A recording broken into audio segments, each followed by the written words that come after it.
Assalamu alaikum wa rahmatullahi wa barakatuh, everybody. I am so excited to be back making another video for you guys. And in today's video, we are simply going to be hitting 3 points. That's it, 3 points. I keep getting these comments and I'm like, okay, no, I have to address them and I have to educate these people on these 3 little comments, just 3, okay? So today we are going to be taking you back to school. Actually, you didn't learn this in school, clearly, which is why I'm here teaching you it today. So let's go. So the comment that I get a lot is, I don't know why you would go to Islam when Islam considers women to be impure. When they get their monthly cycle, they can't even pray.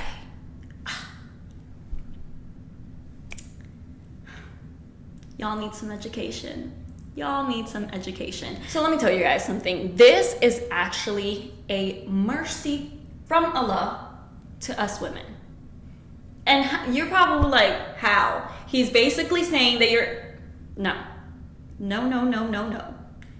Listen, and listen up. Like, open those ears, all right? Here's the thing. There are women that when they get their monthly cycle, it is so painful that they can't even get out of bed. Now, I know you guys don't know that pain. If you want to experience that pain though, I'm pretty sure they have, like, what is it called?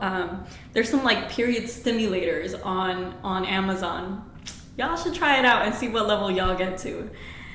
And y'all should record it because I would love to see that, man. But anyways. So, when Allah made this, when Allah provided or gave us this mercy towards him, it's because he knew. He knew. Allah created us. He is all knowing. There are women who would not be able to prostrate on their monthly cycle. So what did Allah do? He said, when it's that time, we don't need to prostrate. We can still make our du'as, which is just like, prayers that you can do at any time, any place. You don't have to do your wudu or anything like that. We can still communicate with Allah. It's just the prostrating, because for some women, it would be painful to do so. This is a mercy to us. Don't be over here trying to take that away from us. All right, guys, our next topic I have actually talked about before, but it doesn't seem to be registering in people's heads. So we are going to talk about it again, okay? And that is men having multiple wives. And I know a lot of people think, this is set in place so that men can satisfy their needs. No, no, this was actually made as a mercy to the women. And I'm gonna explain. So, this was set in place when men were going into war and women were left as widows. So this was set in place so that women wouldn't be left alone. So that women, if they had kids, whatever, they could be provided for. And now you could probably say, well, now we're not in a time of war, we're not, there's none of that. Okay, but what do you see happening now? There's married men, who are cheating on their wives, who have mistresses, who have girlfriends, who have situationships, who have flings, who have one-night stands. They go on business trips just to hook up with someone, right? Okay. So Islam made it so that if you want to do that, you better be ready to take care of her. If you want to lay with someone, you have to be able to provide. Okay? And here's the thing. Picture yourself married, right? And you have a wife. You could picture yourself Christian, Hindu, Jewish, whatever, even atheist. It happens in anywhere. Whether you have a religion or you don't, it still happens. We see it all the time. But picture you are married, right? And you go and sleep with someone else. And this person gets pregnant, right? But you have your wife. So you're like, well, I don't want my wife to find out, so I can't take responsibility. So what happens to that girl? What happens to her? She's left on her own, to having to take care of a kid, to having to provide for that child and herself, while also, can she work? Is she able to work? Is she going to be able to work while she's having the child? There's a lot of things that come with it. I know you guys don't understand it because clearly, you're the ones making the comments. But anyways, she needs to be provided for. So Allah made this as a mercy to females. Why? You want to lay with her? That's fine. But you have to be able to provide for her. You have a wife, you provide for her. You want to get a second wife? You have to provide for both of them equally.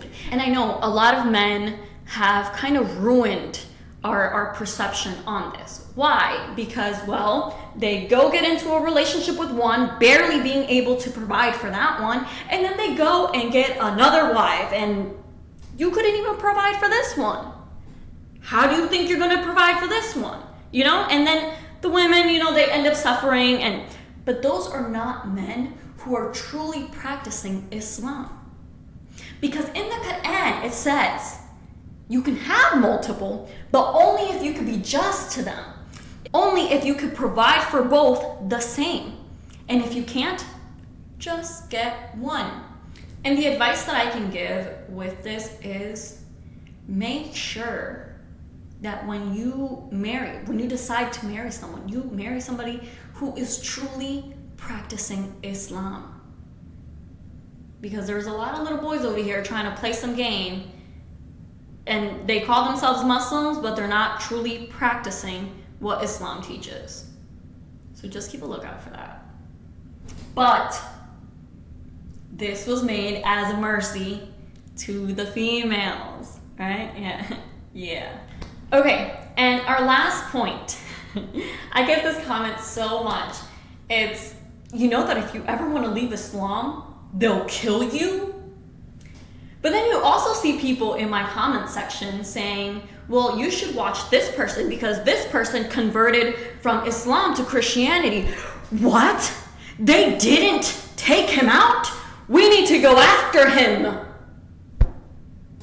Like, come on, guys. Come on.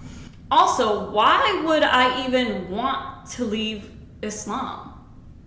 Do you guys know what Islam means?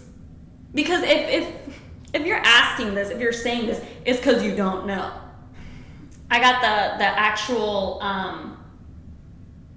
meaning of it, so you guys can Islam literally means submission. Submission to the one true God. And Muslim, which is what we call ourselves, is one who submits to God. So why would I ever want to leave Islam when what Islam means is to worship my one true God? What do you think, that I'm going to go and worship 3 gods? No, thank you. No, I'm good with just worshiping one. That same one that Jesus worshipped. Yeah. Y'all ain't ready for that. But. So that's what being a Muslim is. That's what Islam means. And no, I would never want to leave Islam. Thank you guys so much for watching this video. I hope you guys learned something. I hope y'all got some education in there. Make sure that you guys like this video, comment what type of content you guys want to see, make sure to share this video, make sure to subscribe, and if you want to join Rosie's Corners Insiders, which I am telling you, you do, because so many new things are coming, make sure to hit that join button down below, and I will see you guys in our next video. Bye.